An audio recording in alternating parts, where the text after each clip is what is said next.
Well, a new study is shedding light on when children should get cell phones, smartphones in particular. It says parents shouldn't give those phones to their kids before the age of 13.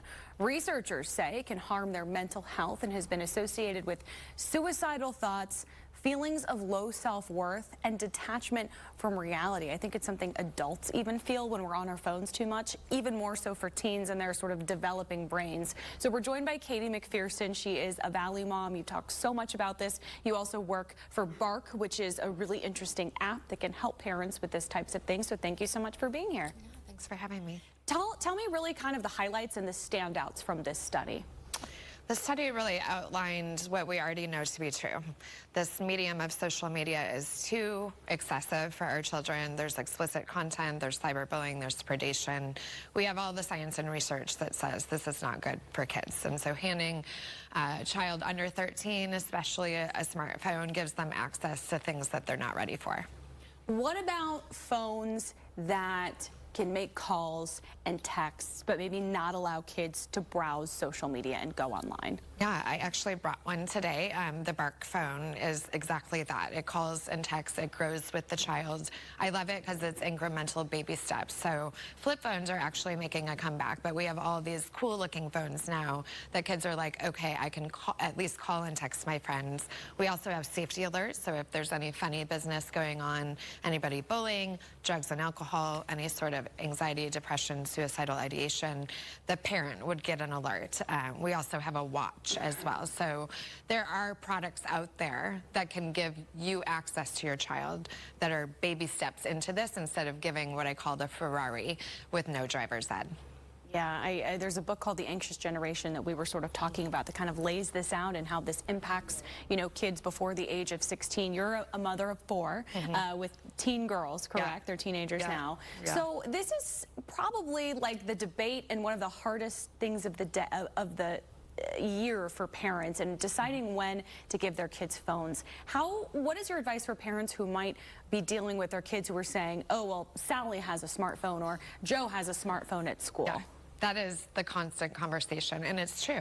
There are a lot of kids that have access and have a phone, but it's what's on the device. Is it just calls and texts, and so parents can call and text their child, or do they have social media? Do they have all the things? Kids will stretch the truth sometimes to get what they want, and so I see this a lot in 7th grade. Like, one mom caves, the rest of the moms are like, well, if Katey has a phone, I mean, her mom's pretty great, so it must be okay. It's really knowing what you're handing over and knowing what your child can handle. And what we know is these underdeveloped brains shouldn't be having this stuff in front of them, especially if it's social media. And so if you want access, there are these products out there that will give you location, you can call and text, but none of the junk, none of the yuck, none of the pornography, the explicit content, and all the things that we know are out there. What would your advice be for parents who are struggling with those types of questions and comments from their young teens? I would get really clear on what is the desired outcome. I would start at 18 and work backwards. If I have an 11-year-old, what does that look like? What are those incremental baby steps of trust that they need to do and earn in order to have the privilege of having technology? In our house, technology is a privilege, not a right. Yeah, certainly so. Do you ever talk to other parents, like the friends, you know, the parents of your kids' friends, about, okay, what are we going to do? Do you think that could be helpful for parents as well? Yes. My generation of parents, we sort of got thrown to the wolves. The new generation of parents that are parenting, you know, 7 through 12-year-olds, they're much smarter than we are. They have the books, we have all the research. They're saying no. There's a way for the day in our schools. There's wait until 8th grade to give a phone. There are all these moms and dads across the country that are starting these movements. Are like, we're not doing this, and I'm so proud of them. I'm so proud, because my generation, we gave a little bit too much too soon, and our kids made mistakes, which is okay. It was under our roof, and we can guide them. But this new generation of parents, they're leading the way. They're like, we're not giving this. We know it's bad. And so these are the products that I'd love for them to check out is, you know, I can give the call and text. I don't have to give the Ferrari. Yeah. If people are watching this and they're interested in the Bark phones and some of this technology, what's going to be the best way to find you guys? Bark.us. There are other products out there, the Gab phone, the Pinwheel phone, the Toomey phone. I don't care what you get.